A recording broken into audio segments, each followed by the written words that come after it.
5 jours, cela file vite, très vite, juste le temps de se faire à l'altitude. Pouvoir entrer au Tibet, c'est une réelle chance, mais ces 5 jours de Lhasa à Shigatse nous ont tout de même laissé sur notre faim. Escortés tout au long du périple par des membres du gouvernement chinois, impossible d'approcher la population. Les Tibétains dégagent pourtant quelque chose de fort, une sorte de bienveillance, une certaine générosité. Avec eux, tout passe dans le regard. Dernier arrêt avant de prendre le chemin du retour et dernière interview. Cui Yuying, vice-ministre du Bureau d'information de Chine. Nous espérons trouver les réponses à certaines questions sensibles. Le Tibet attire, fascine. Nous posons la question de savoir pourquoi une telle attirance. La première raison, c'est que le Tibet se trouve sur le plateau Qinghai-Tibet, qui est surnommé le troisième pôle du monde. C'est une région très particulière du point de vue géographique et également en termes d'us et coutumes. C'est la raison pour laquelle on aspire beaucoup à y visiter. Après une vingtaine de minutes à parler de géographie, Cui Yuying arrive enfin sur la raison qui nous intéresse, la question du Tibet étroitement liée au Dalai Lama, celle pour laquelle toute la communauté internationale se passionne.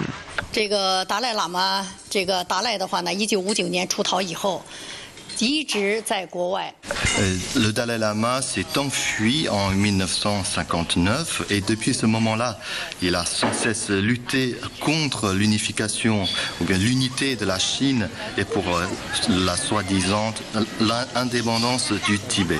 Le Dalai Lama veut profiter de la sympathie des États-Unis et de certains pays européens pour critiquer la Chine. Et c'est la raison pour laquelle on a fait beaucoup de tapage autour de cette question.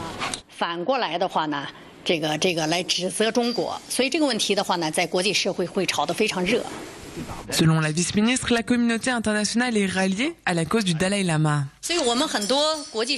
On connaît la question du Tibet plus ou moins à travers la propagande du Dalai Lama. Donc pour que la communauté internationale connaisse mieux la situation réelle au Tibet, nous publions toujours des livres blancs et des matériels de communication.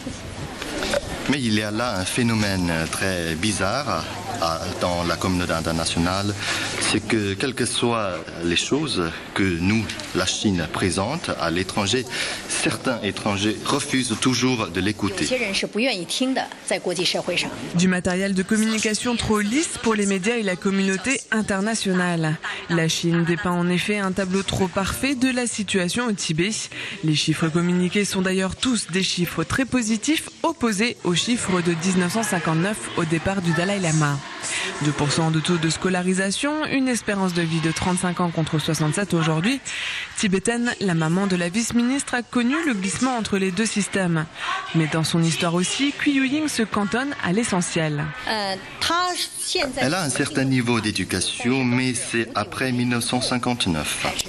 Et avant cela, même si elle avait 17 ans ou 18 ans déjà, elle n'est jamais allée à l'école parce que les conditions, la société de cette époque-là n'admet pas qu'elle soit allée à l'école. Ma mère m'envie beaucoup. Le Dalai Lama disait souvent que quand il était au pouvoir au Tibet, à ce moment-là, la société tibétaine marquée par la théocratie et le système de servage féodal était une société parfaite. C'était un paradis au Tibet. Terme utilisé depuis 1959, la clique du Dalai Lama restera toujours l'ennemi numéro 1 pour la Chine tant que le Dalai Lama n'aura pas rejeté son rêve d'indépendance du Tibet.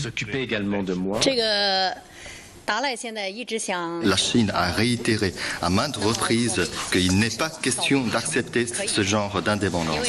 Parce que le Tibet fait partie intégrante de la Chine depuis l'Antiquité. Mais les portes sont toujours ouvertes de la part du gouvernement central chinois pour que le Dalai Lama rentre dans le pays. Au cours de cette interview, nous aurions aimé en savoir plus une fois encore sur les immolations. 117 depuis 2009 tout de même, la vice-ministre nous renvoie à un documentaire tourné en 5 épisodes par la télévision centrale de Chine.